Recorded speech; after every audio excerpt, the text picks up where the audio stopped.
कोकणामध्ये नुकसान भरपाई का देण्यात आल्या नाही, निलेश राणेंनी विधानसभेत सवाल उपस्थित केला। शेतकऱ्यांच्या केवायसी बाकी आहेत, आमदार मकरंद पाटीलांनी माहिती दिली।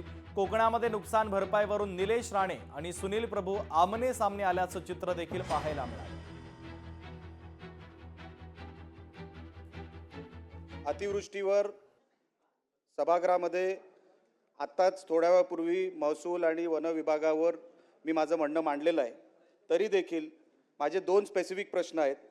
त्यामध्ये कोकणाला NDRF मध्ये जिरायत शेती या परिस्थितीमध्ये जिरायत शेती या हेडखाली 8,777 रुपये मिळाले। बहुवार्षिक शेती 22,500 रुपये मिळतात। कोकणाला जिरायत शेती असल्यामुळे भात शेती मोठ्या प्रमाणात असल्यामुळे 8,777 रुपये मिळाले। आपण अतिवृष्टीचा निकष लावतो। अतिवृष्टीचा GR हा वेगळा निघालाय माझ्या माहितीनुसार, तर त्या GR नुसार सगळ्यांना समान न्याय मिळाला पाहिजे। तो कोकणाला 8,777 का?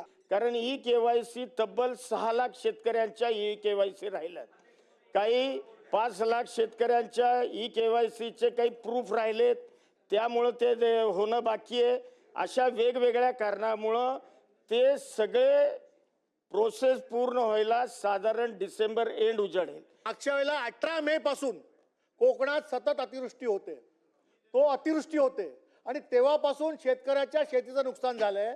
ते आज मितीपर्यंत म्हणजे परवा जेव्हा पाऊस थांबला तेव्हापर्यंत त्या शेतीचं नुकसान झालं, भात शेती कुसली गेली आणि अशा वेळेला पंचनामे झालेले आहेत। वारंवार कोकणातल्या शेतकऱ्यांनी मदतीची मागणी केलेली आहे आणि आतापर्यंत 1 रुपया देखील कोकणातल्या शेतकऱ्यांना मिळालं नाहीये, हे आपण सांगताय। आमचे सदस्य सुनील प्रभूजींनी उठून असं वक्तव्य केलं की ह्यांच्या बाजूला 3 कोकणातले मंत्री, त्यांचे चेहरे बघा काय लिहिले आमच्या चेहऱ्यावर अध्यक्ष महोदय। एक आणि ह्यांना आदरणीय सुनील प्रभूंना सांगेन, आमच्या सरकारने जेवढी मदत कोकणाला केली आहे ना, ह्यांचे मुख्यमंत्री असताना अर्धी पण मदत केली नाही।